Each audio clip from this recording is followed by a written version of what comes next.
Paparami na ang mga tao sa siyudad de Victoria kung saan doon gagawin ang New Year's Countdown.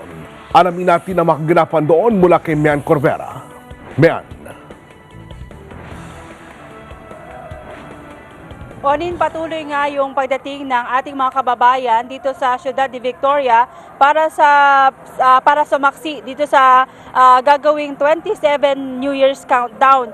Bagamat mamayang alas 12 pa yan ng hating gabi ang pinaka-aantabayan ng fireworks display, marami na sa mga kababayan natin ang nagtungo rito para naman makapaglibang.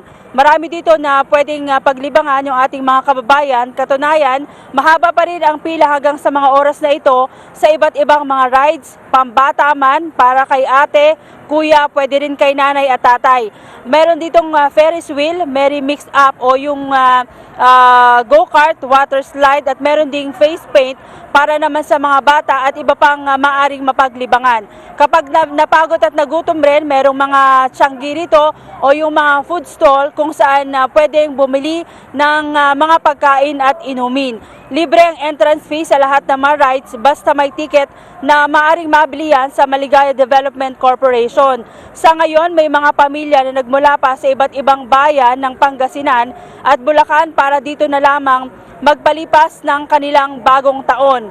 Si Aling Estrelita nagluto pa raw kanina ng spaghetti, ng kaldereta at Shanghai roll para mapagsaluhan ang kanyang pamilya ngayong bagong taon. Narito yung bahagi ng kanyang pahayag.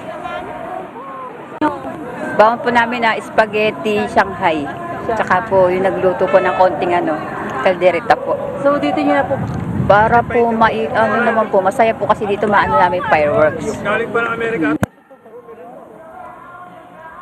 Pinili naman nung iba, Onin, na isagawa yung kanilang family reunion dito sa Ciudad de Victoria dahil first time daw nila makarating dito sa Philippine Arena at nais nilang masaksihan rin yung marangyang fireworks display mamayang hating gabi.